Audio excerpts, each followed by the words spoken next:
बचपन से हमने सम्राट विक्रमादित्य की कथाएं सुनी हैं, बेताल 25 और सिंहासन 32 की महान कथाएं। लेकिन आज के कुछ सो कॉल्ड इंटेलेक्चुअल और इतिहासकार सीधे मुंह पर बोलते हैं कि विक्रमादित्य नाम का कोई राजा कभी था ही नहीं। वो कहते हैं कि ये केवल एक मिथक है, एक फैंटेसी है। उनके तर्क इतने साइंटिफिक और लॉजिकल लगते हैं कि एक पल के लिए आप भी सोच में पड़ जाएंगे।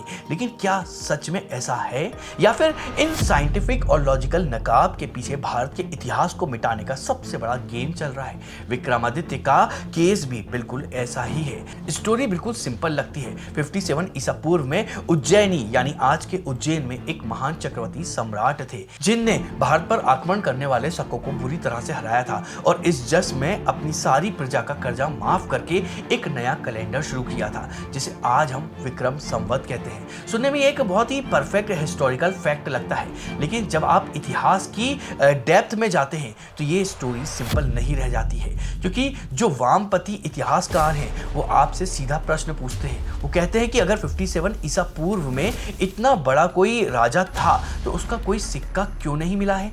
उनका तर्क है कि अगर कोई राजा एक नया कैलेंडर चला रहा है, पूरी प्रजा का कर्ज माफ कर रहा है, तो उसके नाम का कोई तो पत्थर, कोई तो शिलालेख या कोई तो तांबे का सिक्का मिलना चाहिए था। मौर्यों के सिक्के हैं, कुषाणों के हैं, तो इतने महान विक्रमादित्य का एक भी समकालीन एविडेंस क्यों नहीं है? ये बात सुनकर अच्छों का माइंड हिल जाता है। लेकिन यहाँ आपको एक बात समझनी होगी, एविडेंस का ना मिलना इस बात का प्रमाण नहीं है कि वो व्यक्ति कभी था ही नहीं।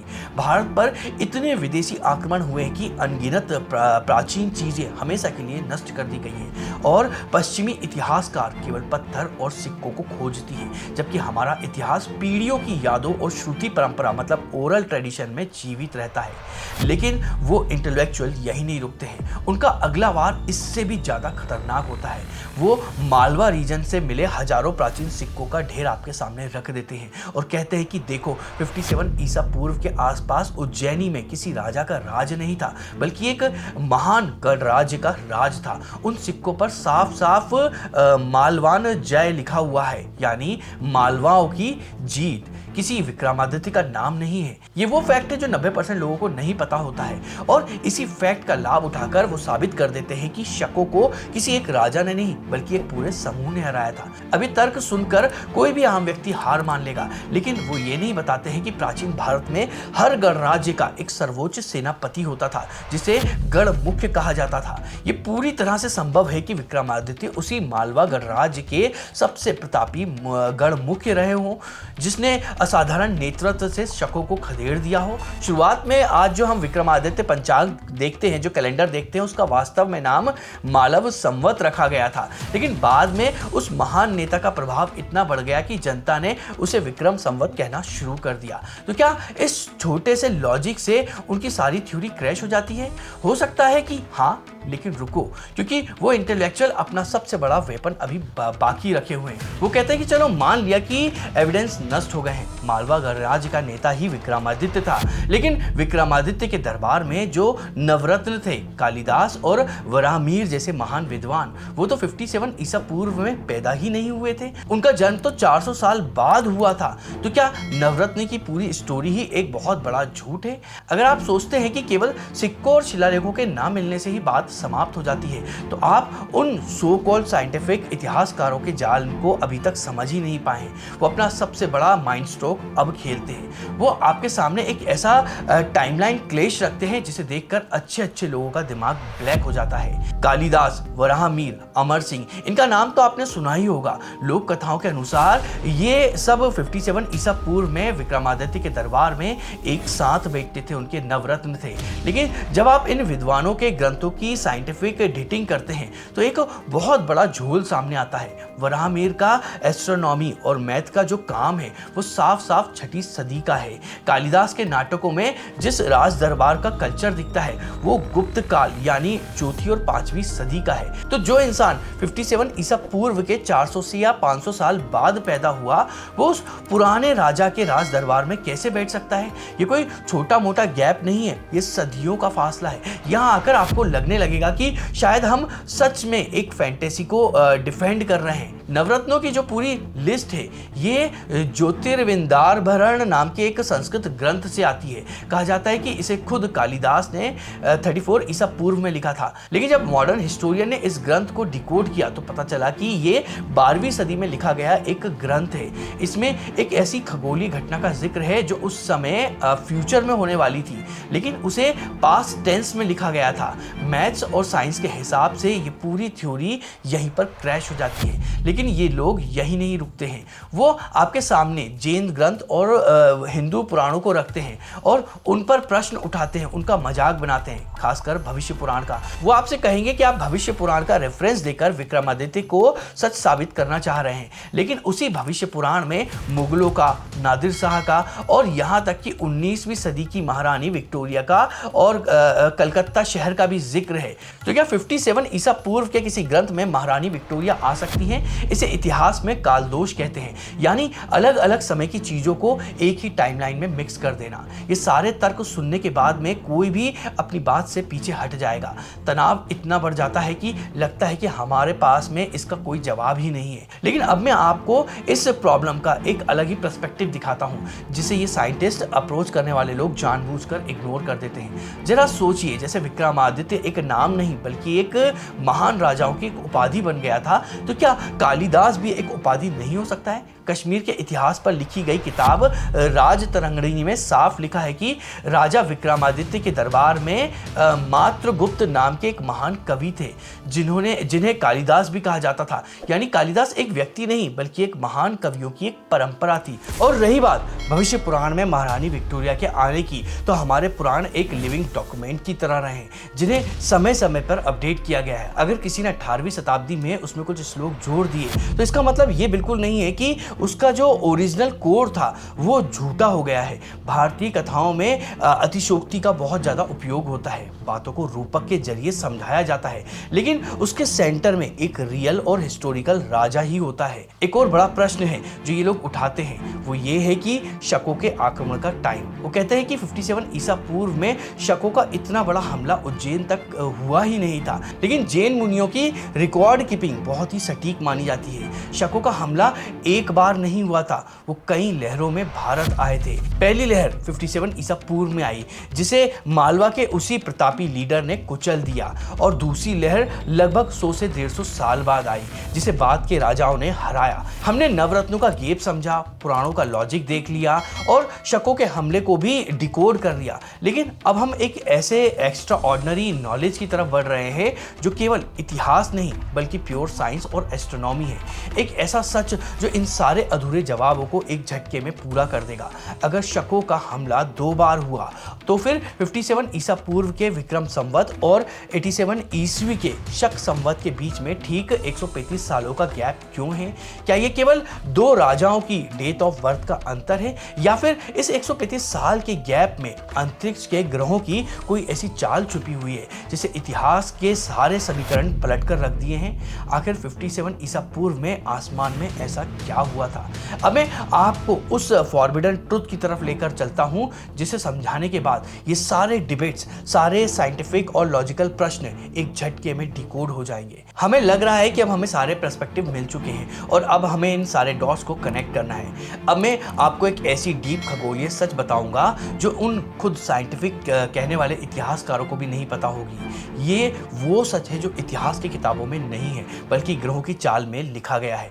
भारत में 2 सबसे प्रमुख काल गणना है। उत्तर भारत में विक्रम संवत जो कि 57 ईसा पूर्व से शुरू होता है, और दक्षिण भारत में शालिवाहन शक संवत जो 78 ईस्वी से शुरू होता है। इन दोनों के बीच ठीक 135 साल का एक अजीब सा गैप है। कुछ लोग मानते हैं कि ये केवल 2 अलग अलग राजाओं के जन्म या फिर राजाभिषेक का गैप है, लेकिन खगोल शास्त्रियों के अनुसार ये कोई रैंडम नंबर नहीं है। ये वो अलग अलग कैलेंडर सिस्टम के बीच एक खगोलीय ट्रांजिशन है। ध्यान से समझना इस बात को आप, जो पुराना विक्रम संवत था वो मूलतः एक चंद्र आधारित पंचांग था। चंद्रमा के हिसाब से साल में केवल 354 दिन होते हैं, जबकि सूर्य के हिसाब से साल लगभग 365 दिन का होता है। यानी चंद्र पंचांग हर साल 11 दिन पीछे हो जाता है और कुछ सालों में ही ये कृषि और ऋतुओं के चक्र के साथ में अपना तालमेल खो देता है। ये एक बहुत बड़ी साइंटिफिक प्रॉब्लम थी जिसे सॉल्व करना बेहद जरूरी था और इसका समाधान निकाला गया 78 ईस्वी के शक संवत में, जो एक चंद्र सौर पंचांग था, मतलब सोलर लूनर कैलेंडर था। इसमें एक फिक्स गैप के बाद में एक अधिमास जोड़ने का एक साइंटिफिक सिस्टम बनाया गया ताकि ऋतुओं और खेती के चक्र को स्टेबल किया जा सके। अब जब गुप्त साम्राज्य के अंतिम सालों में उज्जैनी के खगोलविदों ने पुराने कैलेंडर को रीस्ट्रक्चर किया तो उन्होंने 57 ईसा पूर्व के पुराने चंद्र कैलेंडर और 78 ईस्वी के नए चंद्र सौर कैलेंडर के बीच के इस 135 साल की गैप को एक हिस्टोरिकल स्टोरी में बदल दिया। उन्होंने कहा कि विक्रमादित्य ने शकों को भगाया और उनके मरने के ठीक 135 साल बाद शकों ने वापस लौटकर शालिवाहन शक संवत चलाया। इस तरह खगोल विज्ञान की जटिलताओं को लोक कथाओं का रूप दे दिया गया। लेकिन अगर 135 साल का गैप खगोलीय था तो वो मालवा गणराज्य के सिक्के कहां से आ गए हैं और चंद्रगुप्त द्वितीय का इतिहास कैसे इस कहानी में घुस गया है? ये वो प्रश्न है जो उन इंटेलेक्चुअल को सबसे ज्यादा परेशान करता है। असल में पहली शताब्दी ईस्वी से लेकर चौथी सदी के अंत तक मालवा क्षेत्र पर पश्चिमी क्षत्रपों मतलब शकों का राज्य चलता था। 14वीं सदी के आखिर में लगभग मतलब 388 से 409 ईस्वी के बीच में गुप्त साम्राज्य के सबसे महान सम्राट चंद्रगुप्त द्वितीय ने एक भयंकर सैन्य अभियान चलाया था और गुजरात, सौराष्ट्र और मालवा के इन शकों को हमेशा के लिए उजाड़ फेंका था।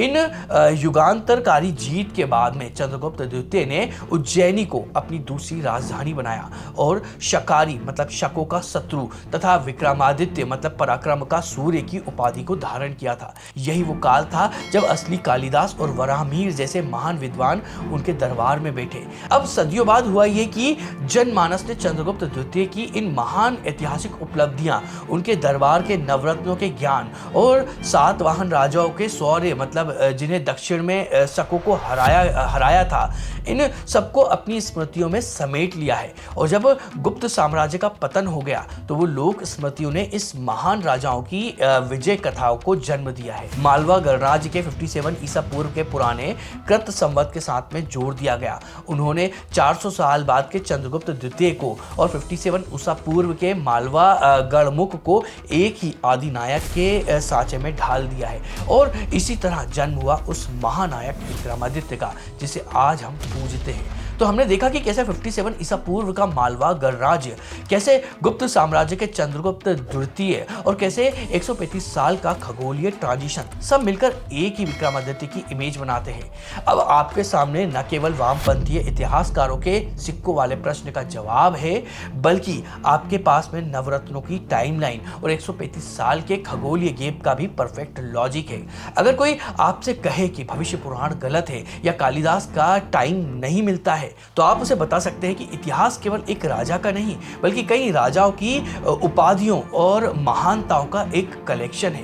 लेकिन अभी भी एक आखिरी और सबसे गहरा प्रश्न बचा हुआ है। अगर सब कुछ इतना साइंटिफिक और लॉजिकल था तो पश्चिमी इतिहासकारों को विक्रमादित्य के नाम से इतनी चिढ़ क्यों है? क्यों वो विक्रमादित्य को केवल एक आइडिया मानकर समाप्त कर देना चाहते हैं? और क्या वो बेताल पच्चीसी और सिंहासन बत्तीसी की कहानियों को केवल बच्चों की कहानियां कहकर खारिज कर देते हैं? तो अब हम इस फाइनल प्रश्न पर आ गए हैं जिसका जवाब उन वामपंथियों और पश्चिमी इतिहासकारों के पास में बिल्कुल नहीं है। बात केवल एक राजा के होने की या ना होने की नहीं है, बात है उस राजधर्म की, उस आदर्श की जिसे विक्रमादित्य ने स्थापित किया था। पश्चिमी इतिहासकार केवल युद्ध जीतने वाले सेनापतियों को महान मानते थे। उनके लिए राजा वही है जिसने तलवार के बल पर राज किया हो और जिसके नाम के सिक्के मिलते हों। लेकिन भारतीय संस्कृति में राजा वो नहीं होता है जो केवल युद्ध जीतता है। राजा वो होता है जो एक दार्शनिक राजा हो। बेताल पच्चीसी और सिंहासन बत्तीसी की कहानियां कोई फैंटेसी नहीं है, ये केवल कहानियां नहीं है बल्कि ये शासकों के लिए एक सुशासन का एक पूरा का पूरा सिलेबस थी। इन कहानियों के जरिए सदियों तक आने वाले राजाओं को राजधर्म की शिक्षा दी गई। सिंहासन बत्तीसी में 32 पुतलियां राजा भोज को तभी सिंहासन पर बैठने देती थी जब वो विक्रमादित्य जैसा त्याग, परोपकार और दानशीलता का प्रमाण दे। ये कहानियां ये स्थापित करती हैं कि मध्यकाल तक आते आते विक्रमादित्य एक ऐसी संस्था और एक महानता की उपाधि बन चुके थे जिसे राजा भोज जैसे महान शासकों ने भी एक बेंचमार्क मान लिया था। पश्चिमी इतिहासकारों को इसी बात से डर लगता है। उन्हें डर लगता है कि भारत की श्रुति और स्मृति पत्थरों पर लिखे इतिहास से कहीं ज्यादा गहरी है। उन्होंने रोम के इतिहास में सीजर को एक उपाधि मान लिया है, लेकिन भारत में विक्रमादित्य को वो कोरी कल्पना साबित करने में लगे हुए हैं। क्योंकि अगर वो मानते हैं कि विक्रमादित्य एक महानता की उपाधि है और एक सांस्कृतिक स्मृति का सम्मिश्रण है, तो उन्हें भारत के उस गौरवशाली अतीत को स्वीकार करना पड़ता है जिसने ज्ञान, विज्ञान और न्याय सब कुछ अपने चरम पर पहुंचाया था। आज जो विज्ञान नहीं मानता है, कल वो उसे भी मानेगा। आज वो मालवा गणराज्य के सिक्कों को विक्रमादित्य का सबूत नहीं मानते हैं, कल वो उस गणमुख के प्रतापी नेतृत्व को भी स्वीकार करेंगे।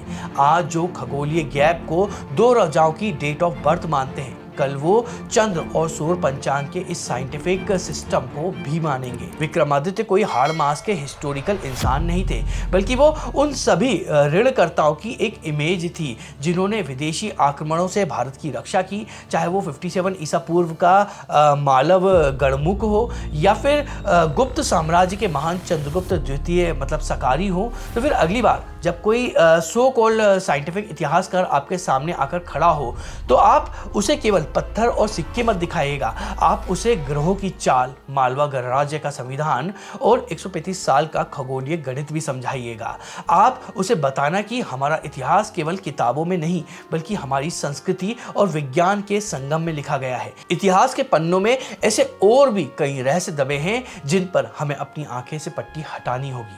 अगर ये वीडियो आपको पसंद आया तो उसको लाइक करिएगा, अपने साथियों के साथ में शेयर करिएगा और अभी कमेंट को स्वैप करके हाइप नाम का नया ऑप्शन आया है तो इस वीडियो को हाइप भी करिएगा।